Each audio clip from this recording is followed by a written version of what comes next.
సచివాలయంలో మంత్రులు బాధ్యతలు స్వీకరించారు. వేద పండితుల మంత్రోచ్చరణల మధ్య ఒకేసారి పలువురు మంత్రులు సచివాలయంలో ఆసీనులయ్యారు. ఆ తర్వాత ఆయా శాఖలకు సంబంధించిన ఫైళ్లపై సంతకాలు చేశారు. మహాలక్ష్మి పథకానికి నిధుల విడుదలపై ఆర్థిక మంత్రి భట్టి విక్రమార్క తొలి సంతకం, రాజీవ్ ఆరోగ్యశ్రీ నిధుల విడుదలకు రెండో సంతకం చేశారు.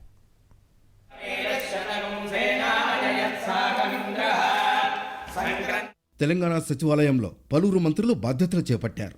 డిప్యూటీ సీఎం భట్టి విక్రమార్క ఆర్థిక, ప్రణాళిక, విద్యుత్ శాఖల బాధ్యతలు స్వీకరించారు. సచివాలయంలోని రెండో అంతస్తులో ఆర్థిక శాఖ కార్యాలయంలో కుటుంబ సభ్యులతో కలిసి ఛాంబర్లో ప్రత్యేక పూజలు చేశారు. మహాలక్ష్మి నిధుల విడుదలపై భట్టి తొలి సంతకం చేశారు.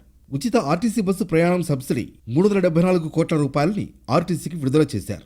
రాజీవ్ ఆరోగ్యశ్రీ నిధుల విడుదలకు ఆదేశాలిస్తూ రెండో సంతకం చేశారు. రెండో గ్యారంటీ అమలులో భాగంగా వైద్య ఆరోగ్య శాఖకు 298 కోట్ల రూపాయలను విడుదల చేయడానికి ఆదేశాలిచ్చారు.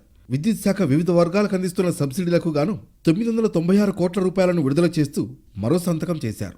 సమ్మక్క సారలమ్మ జాతర ఏర్పాట్లకు 75 కోట్ల నిధుల మంజూరుకు సిఫారసు చేశారు భట్టి విక్రమార్క. ఆ తర్వాత భట్టి విక్రమార్క ఛాంబర్లో తెలంగాణ రాష్ట్ర ఇరిగేషన్ ప్రాజెక్టులపై ఇరిగేషన్ అధికారులతో రివ్యూ సమావేశం జరిగింది. నల్గొండ జిల్లాకు చెందిన మంత్రులు, ఎమ్మెల్యేలు ఈ సమావేశంలో పాల్గొన్నారు.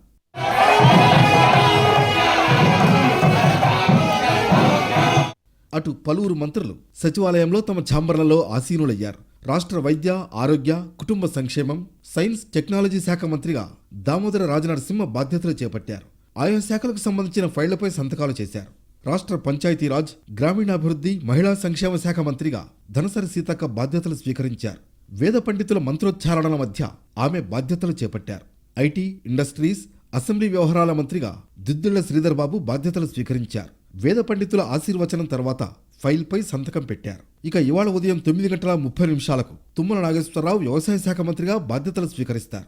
వేద పండితుల మంత్రోచ్చారణల మధ్య ఈ కార్యక్రమం జరగనుంది. ఆ తర్వాత ముఖ్యమైన ఫైళ్లపై మంత్రి తుమ్మల నాగేశ్వరరావు సంతకాలు చేస్తారు.